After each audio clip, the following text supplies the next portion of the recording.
Mor mar Ramogi ni odhiambo mari nitie kare otieno ma kawuono mar chieng' wuok tich tarik 5 dwe mar 6 2023 arwaki ni machiegni e weche manyien mag Oimore kokalo Ramogi TV. Wan gi mathoth moikuni kokalo e weche mag twak mar omenda ma bende koro ichano tere e od bura e jumani. Gik ma ji wacho kaachiel kod jotelo nyako Ramogi nitie weche manyien kaka bende Azimio la Umoja One Kenya obedo kod romo ka giwacho ni girita chieng' tich ang'wen mondo gigol wach machielo koponi gibiro kawo okang' mar nyiso jopiny odhi e ndara kata oyo. Gin mathoth ma waiko nyako Ramogi odhiambo ma kawuono bende omako weche mag ywaruok e tend kaunti ma Siaya kama koro weche mag mibadhi mani wacho ni otimore e piny owacho mar kaunti no nyuolo weche mathoth. Wan gi mathoth nyako Ramogi. Ka ibedi Ramogi TV to idhi ng'eyo duto matimore. Mokwongo wayud thuond weche.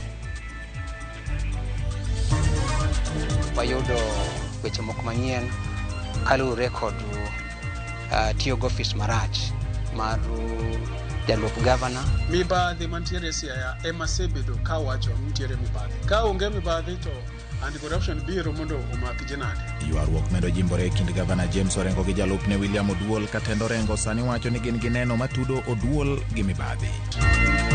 The National Treasury has given a commitment with no guarantees, but if that is not possible, the counties have been requested to bear with us. Sirkal mamalo goyo bade piny ni biro chuno tend counties omed rito kuom thuolo kapok giyudo omenda mawinjore ochopnegi. Counties omed rito kuom thuolo kapok giyudo omenda mawinjore ochopnegi.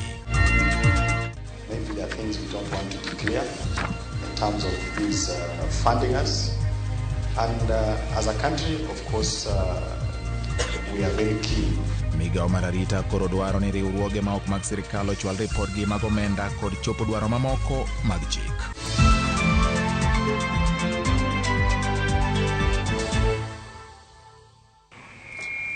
Arwaki ni machiegni nyako Ramogi mar yudo weche manyien adimba kokalo Ramogi TV. Jaloko mara iluongo ni Belinda Adhiambo. Inyalo tudri kodwa kokalo nambari 3600 ma en namba marwa mar ote machuok kata e Facebook Ramogi TV Kenya, YouTube kaachiel kod Twitter handle en @Ramogi TV KE. Bende nyalo luwo weche manyien ka i-followa e Facebook page mara George Bati Daddy Cool.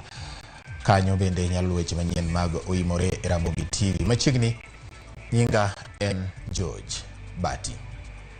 Bod matayo chenro mag bad migao makeo yedhe pachoka KEMSA ogolo chik mondo miti manyien chenro mag chiwo rak ne jong'iewo kata suppliers mag bad migao no. Bod nogolo chik ni jogo manyichane osemi tenda mag ng'iewo ka KEMSA koro ruch oko tenda magi kendo idhi tim chenro no manyien. Jakom mar bod mar KEMSA Irungu Nyakera ma oloso kod jofwamb weche bende ogolo chik mondo mi non kwan jotije mag KEMSA kendo report makamano chwal e thuolo mar jumbe 2. Okang' makama biro jumbe 3 bang' ka jatend piny Kenya William Ruto ne otimo lokruok ne bod no kaluwore kod weche mag mibadhi manilieko ka KEMSA. Immediately revoke the current list of pre-qualified suppliers and restart an objective process afresh to ensure that only companies that provide value for money are pre-qualified. 2. Immediately review all ongoing contracts that have been procured through single sourcing and monopoly action and are costly to the institution. Any contract that is found not to be providing value for money will be forwarded to the Public Procurement Authority and the EACC for investigation. We will review and audit the human capital of the organization within 2 weeks from today through a staff needs assessment and document validation with a view to retaining qualified staff and redeploying them in line with departmental needs. Piny owacho mar kaunti ma Siaya wuok kod neno magikoni tudo jalup gavana margi William Oduol kod mibadhi gi tiyo marach kod apise mare. Kata kamano giwacho ni nenogo gin mag nyiso jood bura masani koro kawo pach jopiny e wi seyo mobiw kuom Oduol okang' mowinjo bed ni gikawo. Korka kore jalup gavana ma Siaya William Oduol onyiero weche matend kaunti no oluoyo e wiye bang' kane olieko maling'ling e wi telono. Jafwambo mar Walter Nyambaga ne oluwo wach mar weche mag siasa gi telo ma Siaya kendo koro omiyowa lipodne. Amen mapek pod gidore tend county ma Siaya. Nitie mibadhi matimre e sirikandwa ni masebedo kawacho. Gin mago ok giwachi nade. Makalure kod jatend jotije county ma Siaya Colonel Silas Oguna makoro nyiedhore kod gigo moko ni gin neno manyien.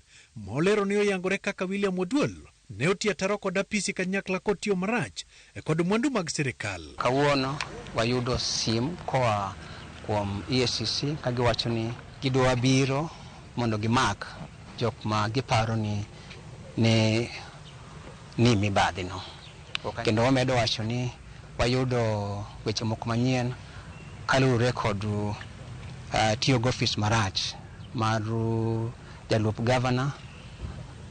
Weche mayudo manyien go en ni notemo chuno contractors moko mondo chuli. Oguna wacho ni neno ma en godo nyalo weyo ka duol odiedo ni mar duol makedo kod mibadhi EACC biro kolo ineno no malongo kendo ka okang' mar chik ne jalup gavana. Jo EACC mondo timane nonro piyo piyo mondo jok mayud ka notimo mibadhi no mondo gikawgi gidhi twegi kata gidhi rangane to gitimo mibadhi ne yo mane. Oduol kata kamano to wacho ni oonge kod kibaji mora kendo nyiero neno moko ni tend county ni godo. Ka wacho ni gin mana buok moko ma ok nyal yuke. Ka wacho ni duol mar EACC ochop mapiyo Siaya. Mibadhi mantiere Siaya ema sebedo ka wacho nitiere mibadhi. Ka onge mibadhi to anti-corruption biro mondo omak jinade. Imako mana ji to nikech mibadhi. To kik giwach mana mibadhi machon ka mar $600,000. Mibadhi mar $400,000 bendo ofis governor wach. Mibadhi mar higa mwadonje itelo mar migolo $40,000, $50,000, $60,000 dwe ka dwe macha bende nyaka ng'e. Oduol onyiero Oguna moko ni osieko kod neno moko ma onge pek ka otielo ni tem mana chor ne MCS mondo ti gode thiche oko ka oyie ni mondo bed tenge kanyakla kod apisas ma county ma mibadhi mieno. Awinjo bende ka giwacho ni gin kod evidence moko mamako an kaka jalup governor e weche meke pending bills. An ang'eyo ni sami kedo gi mibadhi to adui ng'eny. An Oduol Denge aler kapamba kendo arito mondo ane evidence no. Bende an ayie ni mondo abed trenge samitimo uchunguzi mondo ong'e alanga ni dabed nan kod mibadhi. To kaka yie mondo abed thenge no to jotich duto ma seche moko nya bedo ni luonge nyingegi mondo bed oko mondo uchunguzi otim maber. Kata kamano Oguna okalake ni obiro pedho neno ma en godo ne EACC e seche ma od bura ma Siaya bende pod kawo pach jopiny kanyakla kotimo nonro matut makidek weyo ka Oduol ochwero pi wang'e ka othiche oko kata tonye lwet MCS. I hope no koriamba nikech an pok ogona sim orengo Nairobi. To kopo ni to EACC ogo sim to go sim mana kalure kod mibadhi masebedo kawacho ni omiyo jopiny yani nancha wacho ni Siaya manowacho ni gik mawacho kande no onge. Adwa nene kaka gibiro wuotho Siaya ka EACC ochako biro bomako ji. It could be me they're coming to arrest, I don't know. It could be the governor, I don't know. It could be the deputy, I don't know. But informing that they're coming, there's nothing wrong with that. All right? So I think the question would be, who are they coming to arrest? And the answer to that is, I don't know. It could be me. Walter Nyambaga, Ramogi TV. Jalup jatend piny Kenya Rigathi Gachagua okoni piny owacho mamalo chano cholo omenda maromo $94 billion ne counties juma achiel mabiro to mana ka omenda oyudore kowuok e choko mar osuru. Rigathi loso kinde romo mano bagi kod governors ma pachoka matimore bang' counties chieng' Jumapil mokalo ne bwogo mar chungo chenro mag counties ka giwago onge mar omenda. Counties osebedo gi ywak ewi deko mar omenda kendo marocho chenro mag gi mapile kaachiel kod mago mag dongruok.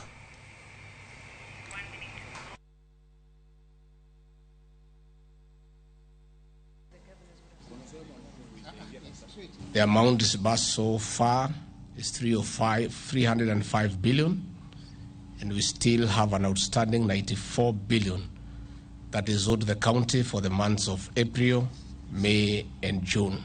We have explained to the governors the strain that the National Treasury is undergoing, and they have understood. And after lengthy negotiations, we have agreed that the National Treasury will disburse by the end of this week monies owed to the counties for the month of April.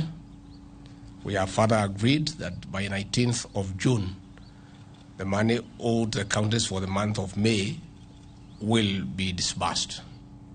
The National Treasury has given a commitment with no guarantees that we shall do whatever is possible to try to raise the money for June before the end of the financial year. But if that is not possible, the counties have been requested to bear with us. Jago poro ni kweta mar jod bura mathoth od bura mamalo Silvan Sosoro koro wacho ni osechoko jod bura maromo kata moromo kalo paro mar chik mar choko osuru kata the finance bill magana 223. Osoro wacho ni oseyudo nyaka sir moromo kowuok kuom jod bura mawuok e duond buche mantie oko mar Kenya Kwanza, kendo en kod adier ni pend chik no mathoth jopiny osebedo ka kwedo biro kalo. Jod bura duogo kendo e tich jumane mondo migi chak twak makamano biro pedhe nyimgi chieng' Ang'wen mondo ging'e ka gigolo pachgi ka gibiro kale kata gibiro wite oko. I had a meeting with about 100 members from the majority side in phases. I met 40, another 40, and then 20. And tomorrow I'm also meeting about 50 members of parliament from the majority side. And they are convinced that the bill is the right thing to do for this country, and they'll support it. So already I'm starting with a number of about 150. You know, because winning in the National Assembly is about strategy. What numbers do you have? Riwruok mar Azimio la Umoja Wan Kenya ramo ni paro mar chik mar omenda mag 2023 biro keto ngima oganda jo Kenya kama diny mokalo poni ok puodhe gi od bura mamalo. Azimio osingo chiwo ler ewi okang' ma gidhi kawo poni sirikal ochuno ma okadh parono. Kaka jafwambo marwa Eriko Wenga lero, Azimio bende oseyo okang' ma piny owacho dondore godo kendo donjore godo gi rowere kod josiasa moko mawuok masawa mar piny Kenya. Seche ma igeno ni od bura jumane biro kawo thuolo malach e twak ewi paro mar chik mar omenda ma higni 2023 2024, kweth mar Azimio to podi ochung' kar tiendgi ni chikno biro hinyo oganda. Azimio dwaro mondo piny owacho olwar piny parono kapodi ok opodhe gi od bura. The proposed turnover tax is basically a tax on assets whose primary objective is to impoverish the mamambogas, border-borders, and other vulnerable Kenyans struggling to make a living in these difficult economic circumstances. Including the border who are feeling the weight of the high cost of petrol. And today they are no longer singing about the hustler who pretended to be one of them and has now abandoned that Mamamboga who was on the headlines today. We want to call out this government on especially the finance bill. If you look at the finance bill, for a government that has been saying they have women at the core of their government, you look at clause 17, what our vice captain has said, women groups will now be considered as businesses, attracting a 30% tax. Giko odira mokalo jatend piny William Ruto ne ochiwo siem mager ni jo od bura motenre kod piny owacho mondo kal parono ma owacho ni biro chugo thuolo mag tije ne rowere. Gino ma jodito mag Azimio kiro ne lwete ni obalo kod ratiro mar telo mathuruka. Threatening members of parliament and literally blackmailing members of parliament that if you do not do this, you will not get roads or you will not get development in your regions. There is something terribly wrong. Hiyo mswada ikiletwa kule kwa vitisho wakishurutisha bunge kupitisha hiyo mswada. Lakini wabunge wetu wote tayari wameambiwa wapinge vikali hiyo mswada. Kama wewe ni mwanaazimio, pinga kabisa. Ywaroko sobede kindo ganda bura ewi paro mar omenda no ka kweth mar Azimio to oumo iye piny ni gibiro kedo adwa tenga e kwedo parono kendo e jumani gibiro chiwo ler ni jo Kenya e okang' ma owinjore ma gibiro kawo. This regime is not up to what the Kenyans expect. And we are going to tell Kenya what to do. I've been asked wherever I go, tangaza maandamano. Tamaza maandamano. We are putting them on notice. Tutatangaza. Sechego bende kweth mar Azimio ne oktumuswo gi piny owacho ewi mano magilero ni osebedo ka donjore gi rowere kaachiel gi josiasa ma mosa mar Kenya. Jotelogo nowacho ni okang' ma kamano en mana mar pogo kendo baro masa mar Kenya kokalo e bwogogi. It must be clear, certainly to all of us, that young people in Mount Kenya are being targeted very, very specifically, both economically and profiled so that extrajudicial killings can now resurface. Any attempts to profile and feedify the community or to claw back gains made will be resisted very strongly. We will resist KK regime economic policies that are designed to oppress, deprive, or curtail economic opportunities of any of the communities that make up the state known as Kenya. What about people like those ones you know from Mount Kenya?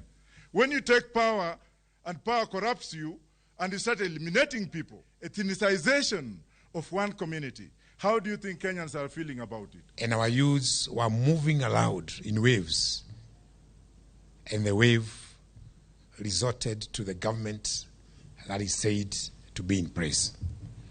Our worry is how such celebrated youths can within 6 months turn into thugs. Seche ma lwasi medo tedre ewi pend chik mar omenda ma higana 2023 dhi nyime e thuru ka riwruok mar Azimio oramano gibiro dhi nyime kod kwedo pend chikni makata ka en luongo ng'anyo to gibiro luongo. Eric Owenga, Ramogi TV, Nairobi.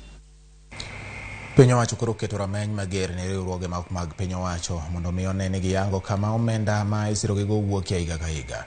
Jagoro mongirore migawo mar arita Raymond Omolo wacho ni en mana tamalo 30 kende mag riwruogego ma kwan gi romo 12,162 mano yango kwan mag omenda ma giyudo higa ka higa.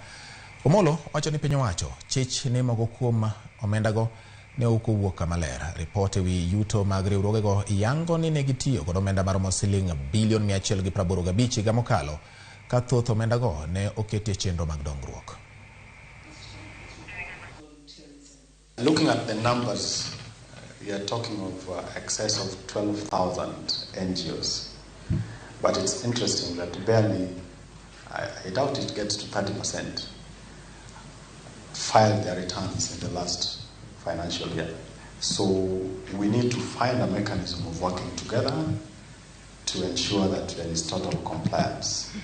Maybe there are things we don't want to declare in terms of who is funding us.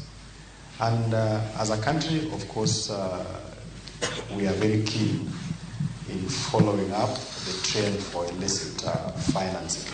There is an ongoing assessment, and it's critical that as we go on about our businesses, we be as transparent as it gets. Kodhi gwenge makadhwa na mchumbia ni piny owacho chano chako tielo mar adek mar manyo kendo golo ringre dhano mosefweny ni ande ne oyiki bungu mashaka hola mabende tho margi tudo kod jayalo Paul Mackenzie. Chenro no ma biro chakro odiechieng' ma kiny tich ariyo biro bang' chenro mar timo bero ne ringre joma one oseyudi ma kwan gi romo 242 mancha ne oseyudi e bunguno oserumo e kar thieth ma Malindi e kaunti ma Kilifi. Joja oko ne giler mar wach ni kowuok Mombasa. Jatend migawo mar arita Kithure Kindiki koni tielo mar adek mar chako manyo kendo kolo oko ringre dhano ma chechgo ni nie bwolo e bunge ma Shakahola chakore kiny tich ariyo. Kindiki koni nonro margi oseyango ni pod nitiere liete mohewo 22 mag dhano magalamoro e bunguno. Tunaenda kuanzisha awamu ya 3 ya kufukua ile mili. Kama nilivyosema jana, baada ya ile mili ambayo tumepata pale ya watu wazima na watoto 242 ambayo tumepata, lakini bado tuko na makaburi ya halaiki pale.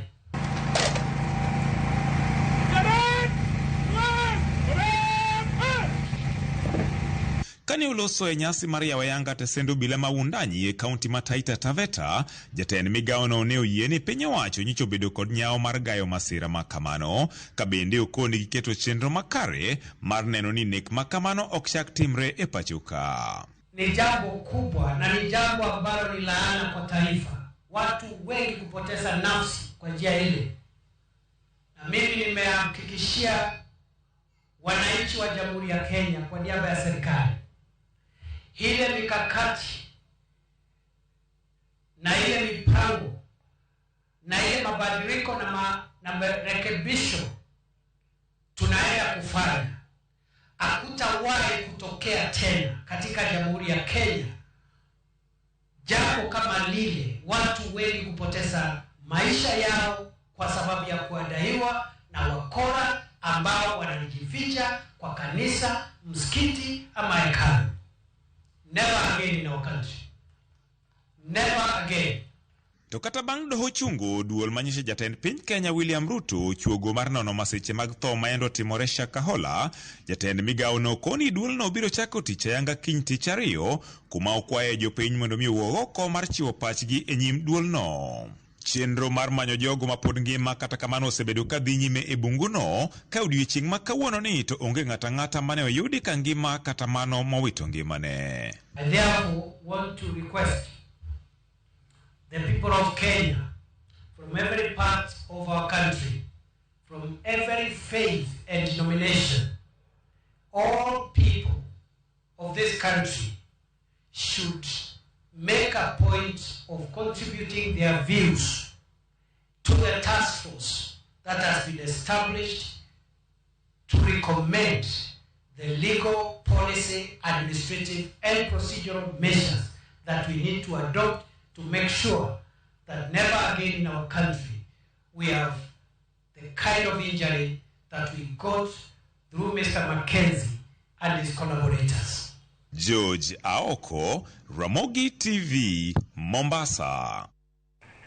Wakauyo marwa mokwongo e weche manyien mag Oimore otieno ni nyako Ramogi erokamano kuom medo kete Ramogi TV kemia wapachi bende.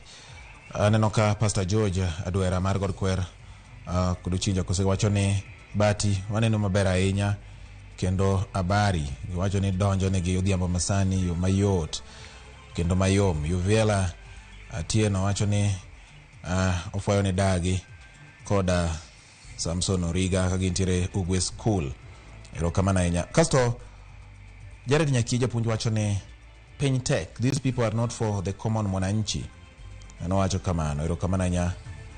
Kaendi Reverend Chijomba Pat Gweng wacho ni winjo weche manyien maliwa ahinya. Jotend Siaya winjo weche momakore kod county ma Siaya kaka jotende larore deber to giriwre kamoro achiel gitine jopiny. Joshua Dhoch Soja Wuod Katieno oketo wang' weche manyien mag Oimore otieno ni.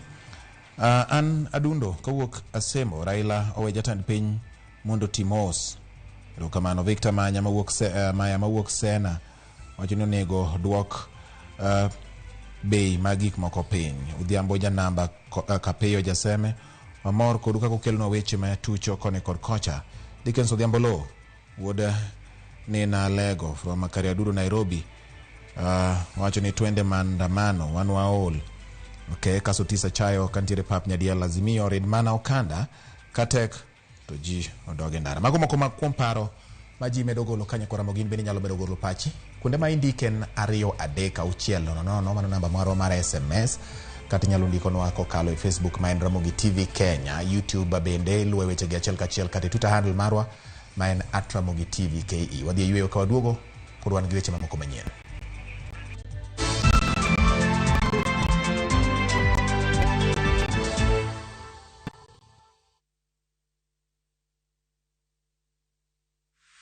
Is bad breath getting in your way? Freshmed mouthwash is formulated with fluoride and essential oils designed to fight bacteria that causes bad breath and tooth decay, working to give you a stronger enamel, fresher breath and healthier gums. For better oral hygiene, try Freshmed today. Available in ice mint and spearmint flavors in all outlets near you. From Tropical Brands. Could have been done with your part of the bargain. I cannot. You bail out now. You get nothing. Follow the story of Yokubu who blackmails his neighbor. No one is too poor to have something to give. What are you talking about? Wait, please. In addition to everything else, he commits a sexual assault against Stella. I know you've been sleeping with my son. He did it. Who did what? He told me he was going to kill me if I told anyone. What are you doing in my house? We are pregnant. How sure are you the baby is even yours? Now Stella is pregnant and a lot more truth is about to come out. There's this secret. Story, not to suspense. We have another brother. View Sasa brings you an exclusive series, Dreadful Twist.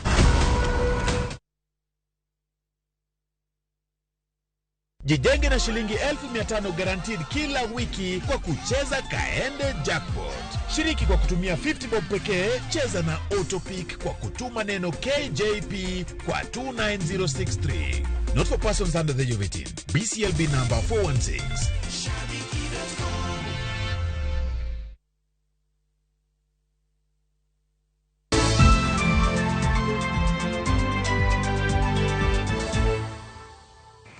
Machini kendo nyako Ramogi wadhi nyime. Ji 12 koting'o jaod Brahma aina Moi Benjamin Lagat ne odadhogi kod obila mag okwach kich ewi wach ng'anyo manocho kelo kethruok mag mwandu e puothe mag majan chai e kaunti ma Kericho kod Bomet. Kokalo boke manoornegi jotelo buora mawuok Kericho ne oliek nying-gi kaka cheje manotayo weng'o mag masinde mag ng'wedo chai dwe mokalo e kaunti ma Kericho kod Bomet. Gavana ma Kericho Eric Mutai bende chano mar dadhogi tich ang'wen mar jumani kitude kod ketho mar seyo jotich puothe mag majand chai mondo ng'any kendo wang' masinde mag ng'wedo chai mane okel magikone dhi miyo riembgi e tich.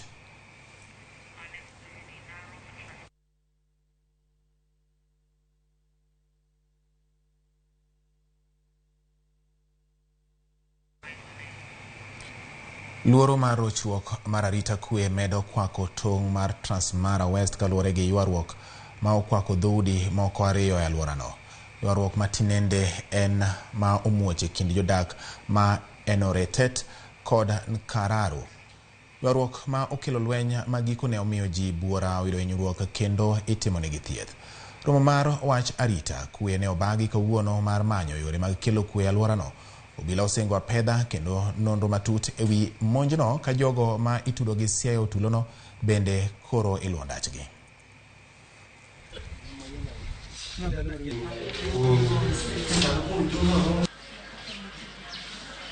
Sasa siku ya leo viongozi wamefika hapa, nimewaita na pamoja na madisi wa kutoka Lagoria na kutoka Kilgoris, na tumezungumza vizuri sana pamoja na wazee na mapasta na kila mtu. Tunataka kuambia hii shida, sisi tuende tukae kama viongozi ili tusuluhishe hii maneno. Watoto wetu wasipoteshe maisha bure na mandugu zetu wasipoteshe maisha bure. Kwa uhakika mtoto aliuliwa. Juu mimi hata ninajua wazazi wa mtoto. Baba ya huyo mtoto ni jirani wa babangu, hao ndio wanagawa shamba. Na mtoto aliuliwa tu, hakukuwa kwa vita. Let me not commit myself about that one because I've not had any official communication from my hospital who is on the ground constantly. Number of casualties, we don't know. Yeah. We don't have any report in our stations. Kapurwane weche motende gi weche magarita eni obila timo nonro ne achije ma Roma Beach ma oting'o jakom mar boda mar municipal ma Keanja Matiko Buhoko kaachiel kod MCA machon ma Kerero Ward Joseph Hoyo ka otenore kod monj manotim e tisend obila ma isebani jumbe ariyo mokalo manoweyo ka ji 5 owito ngimagi. Report mar obila yango ni kwan mar ji ma Roma Beach koro osedonjnegi kod ketho mar siayo tulo ka achije mamoko maloyo 5 bende obila pod manyo. Meko mar achijegi osekelo ywak ka owuok kuom mamoko kuom jotelo e gwenge ma Kuria ma koro wacho ni mekogi ochwal kod weche mag siasa. Jodak ma Hispania osebedo gi ywak ewi rochruok mar arita kwe e gwenge ma kono.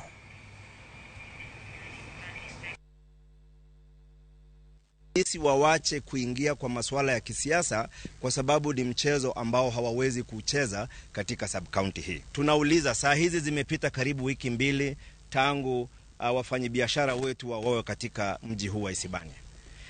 Zile nguvu ambazo zinatumika kutembea usiku na mchana kutufuata sisi viongozi, kwa nini nguvu hizo haziwezi kutumika kufuata wale majangili?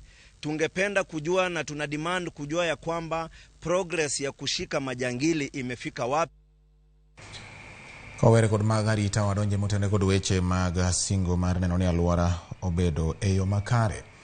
Jatend piny Kenya William Ruto singo chiwruok mar piny Kenya e rito alwora ka Ruto loso e kinde manotelo nyasi mar yawo romo mar twak madhi wuoyo e weche mag chenro mag jiwo ler mar alwora mabende timore pacho ka. Nyasi ni timore e lok tich mar riwruok piny e piny mangima miluongo ni UN marango weche mag alwora UNEP e buore Nairobi. Ruto wacho ni Kenya biro bago bende romo mar lalruok e wi weche mag alwora, romo mabiro timore dwe mar 9 mar higani. The explosion in global populations as well as urbanization has immense implications for global production and consumption, with humanity poised firmly between trends and practices likely to overwhelm the planet's capacity to support life on one end and clean, green, efficient, and abundant sustainability on the other end.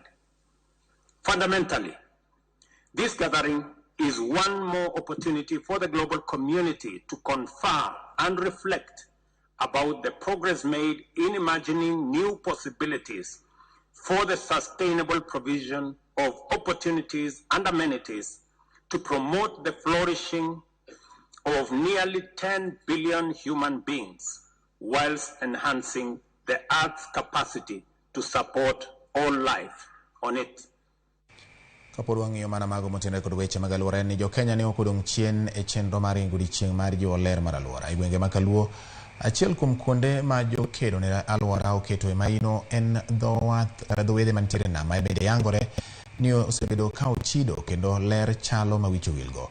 Gwenge mamoko bende ne jo piny opidhe yien kod yudo puonj e wi ber mar rito alwora. Jafwambo marwa James Okoth miyo ler wi wachni.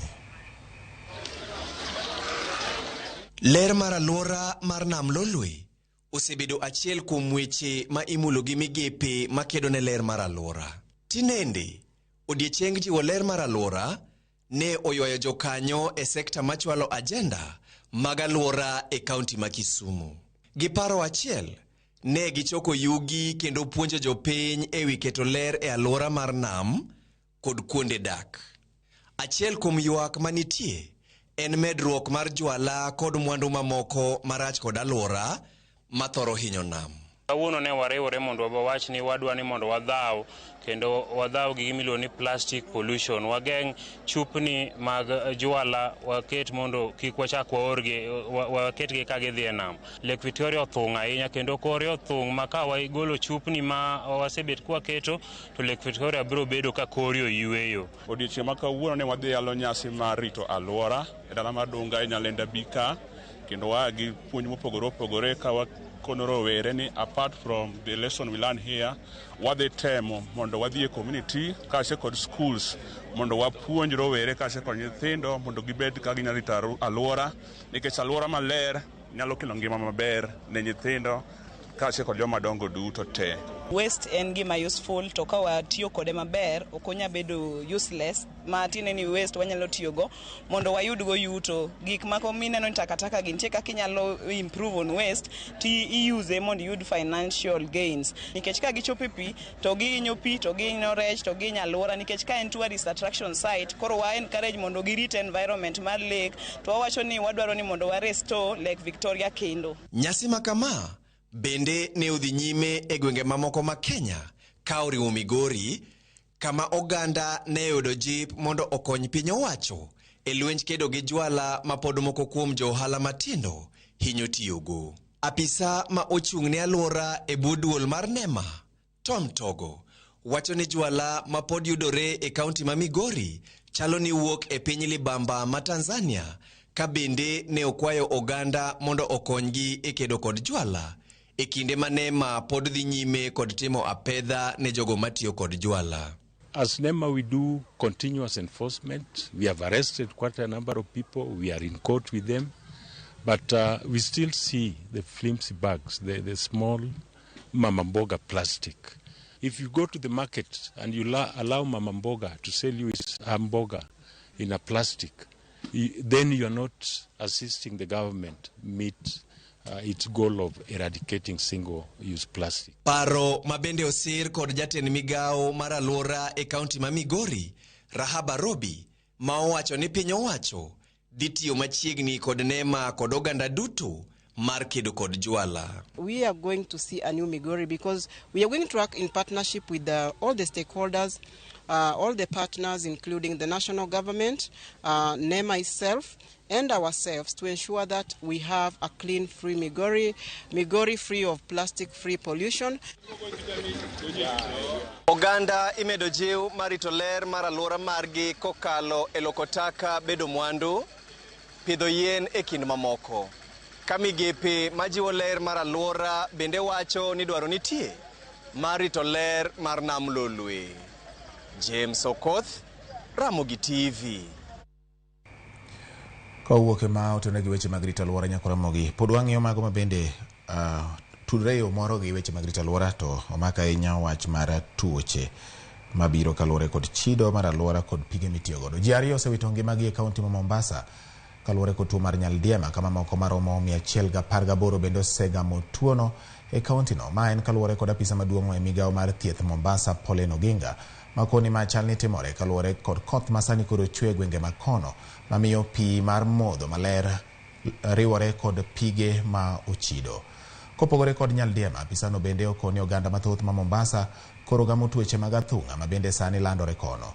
Okoni ma nyalo bedo ni timore ni mar oganda mathoth ne ojwang'o weche mag logo kinde ka kinde ka mosruok masani ji timo Mombasa bende okoni en achiel kuom gigo manyalo lando tuoche go.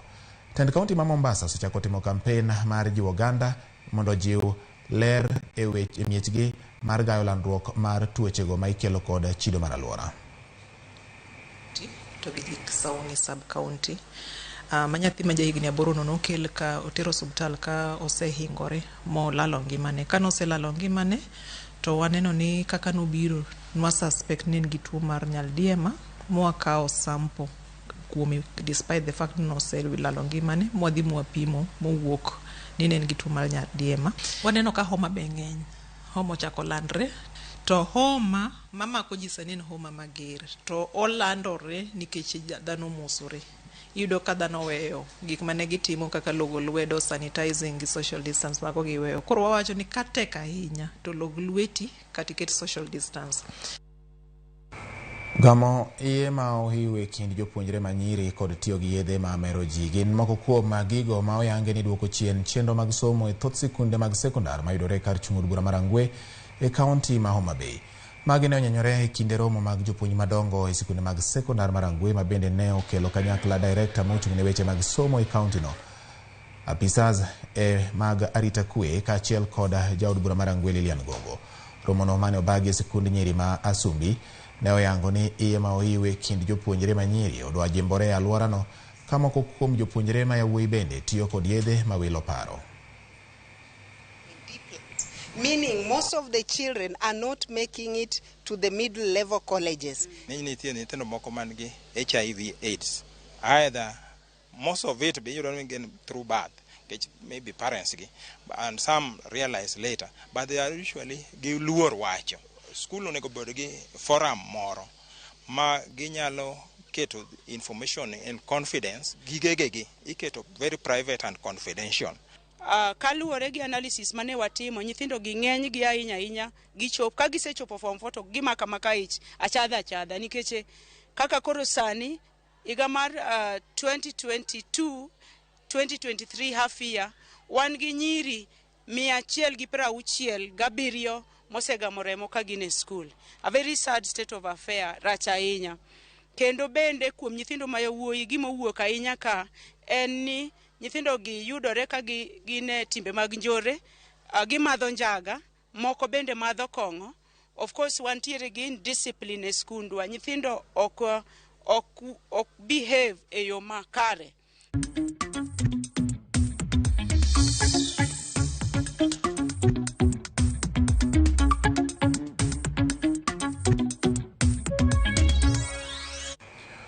Wadonje ma otene go hala, bad migao mochung'ne choko osuru e pachoka KRA koro wacho ni gibiro tiyo kanyakla kod bede migepe market kod mago mowuok e pinje malibamba kaachiel kod riwruoge ma ok mag piny owacho e siro chenro mag choko osuru pachoka. KRA ne obago romo mar ndalo ariyo kata obago romo mar ndalo ariyo madhi twak ewi chenro mag tiyo kanyakla kod riwruoge mamoko e pinje mamoko mondo geng' lal mag osuru ahinya to mabiro kod ohala matimore e tong' mar Kenya kod pinje mamoko. KRA geto choko ma ok tin ne siling $3 trillion mondo Kenya onyal siro bajet mare mar siling $3.6 trillion ma ichano som e kor dweni.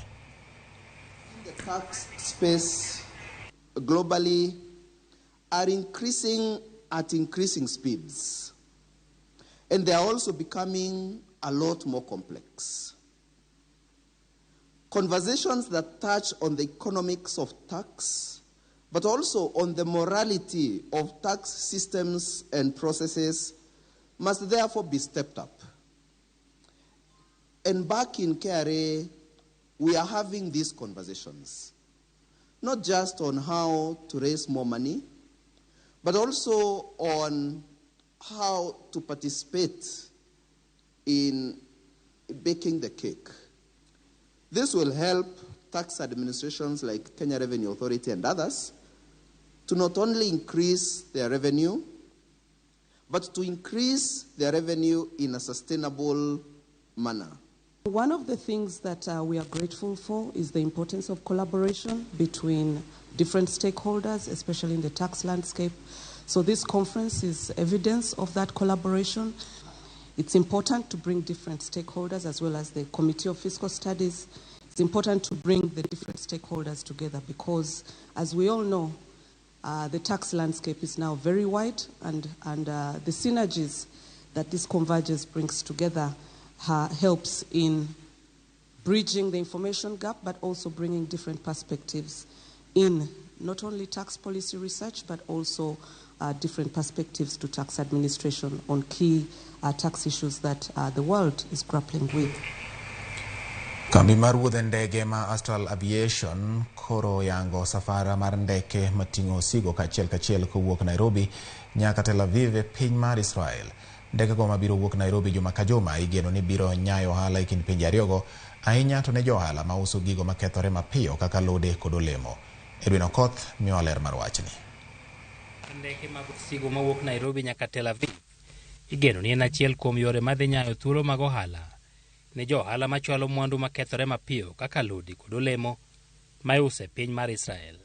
Jatend migawo mar pur Mithika Linturi ne owacho ni Kenya biro bedo kod thuolo mar duoko piny pogruok e kind kwan mag mwandu ma Kenya nyiewo kowuok Israel kod mago ma piny Kenya uso Israel. Our foreign exchange earnings in this country, I'm sure, will increase when we'll be considering our balance of trade between Israel and Kenya. Probably next year we will have bridged the gap because the balance of trade is in favor of Israel.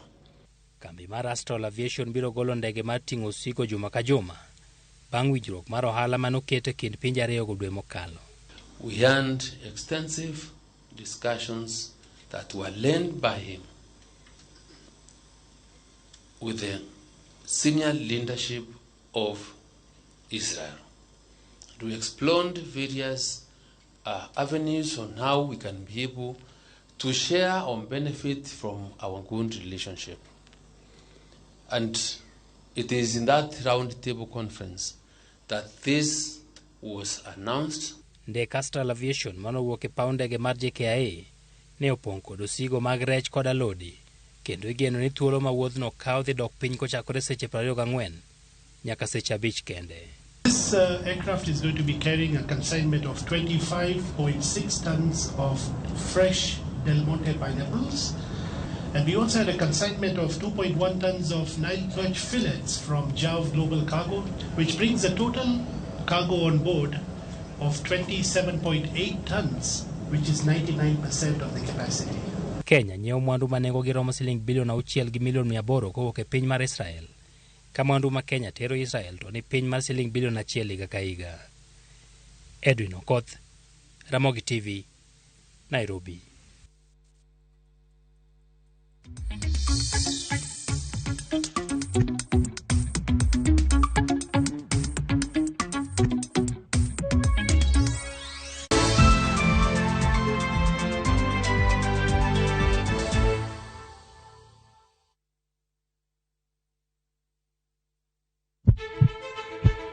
Sasa ya mawagamo muya wayudo ngima.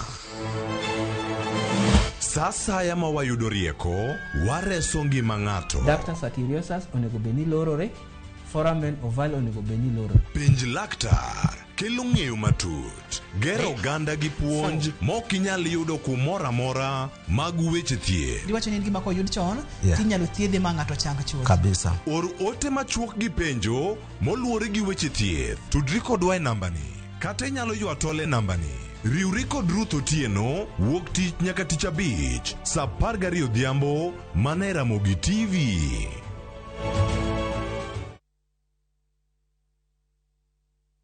Jijenge na shilingi 1500 guaranteed kila wiki kwa kucheza Kaende Jackpot. Shiriki kwa kutumia 50 bob pekee, cheza na Autopic kwa kutuma neno KJP kwa 29063. Not for persons under the age of 18. BCLB number 416.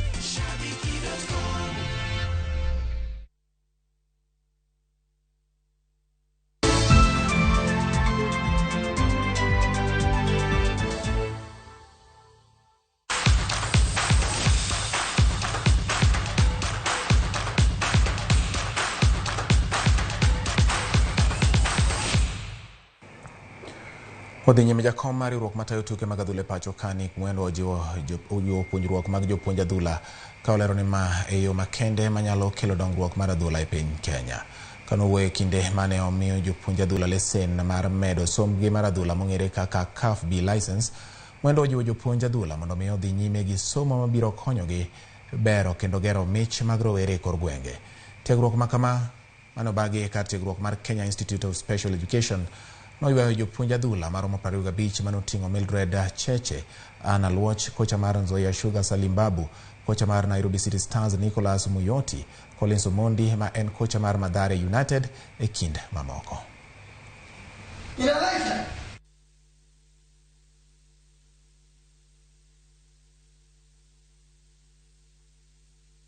We are moving to a point where we're going to have enough coaches in the country who can be CAF A holders so that our teams that qualify for the Continental Championship will have Kenyan coaches if the clubs we show.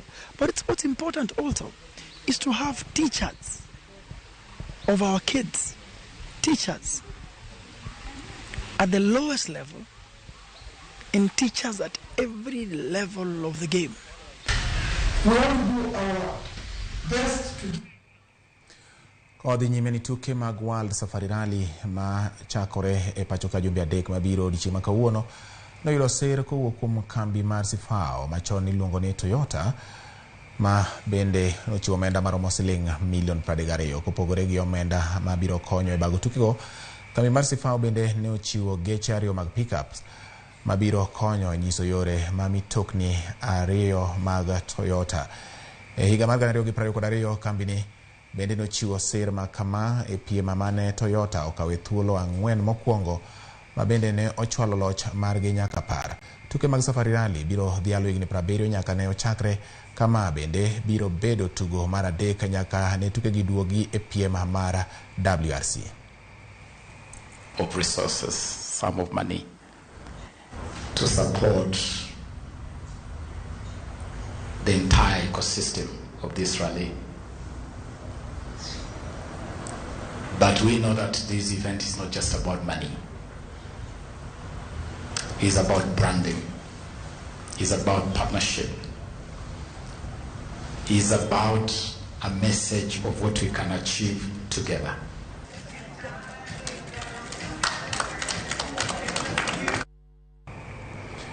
Tuke mag golf e kind rawere matindo ma otese ni Faldo Series Kenya Championship nochopo giko bang' timore kuom ndalo adek e alap ma Karen Country Club. Daniel Kirago ma en jahigni 21 nobedo jaloch ma kanyakla ka jatugo Krish Shah ma en jahigni 16 nobedo jaloch e kidieny kata kind rowere ma yawuoyi ma higni e buigni 16. Bianca Ngeshi ma en jahigni 14 nobedo jaloch e kidieny mar nyithindo manyiri ma higni piny higni 16 ka Audrey Gashora notieko e thuolo mar ariyo. Daniel Kirago, Krish Shah, Bianca Ngeshu kaachiel kod Ashley Awor duto nong'ado tiko mag yuoro e tuke mag Faldo Series European Finals mabiro timore e alap ma Alkin Equestrian Shooting and Golf Club e riwruoge pinje mag Jo-Arabu dwe mar 11 higani. It has been a wonderful experience for the juniors. They've really enjoyed this course, and we would like to see us being able to come back. And I'm sure next year we'll have new owners of this course and new winners, which is why I'd like to say I'm very excited for the future of golf in this country, because I have seen beautiful golf today, and I know during moving day that we did not know who the winner was going to be, which means that there's going to be serious competition for next year.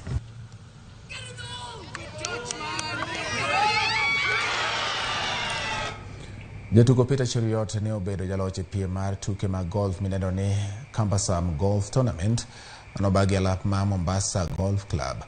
E piem no mane okelo kanyakla jotugo 180 mawuok Mombasa kaachiel kod golf clubs mamoko, Cheriot ne ochoko points 41. Elvis Nduati ne en jaloch e piem mara jomachuo bang' yudo points 40 kilwe gi Joel Mochanga, kae to Elijah Ibua bedo e namba 3 gi points 39. E kidieny mar joma wakeni Scholar Onsonga matugo ne team mar Machakos Golf Club ne obedo jaloch kod points 40 kilwe kod Caroline Munyi matugo mabende noyudo points 33. Thuolo mar adek nokaw gi Faith Muteti manoyudo points 32. We are all from diverse backgrounds, and they say that there is unity in diversity. And when we celebrated Cumbersome today, we were celebrating that unity in diversity. Efforts of our members of staff who have worked around the clock to ensure the success of this tournament will not be witnessing this colorful event. So cheers for your hard work. Let's kindly clap for our staff.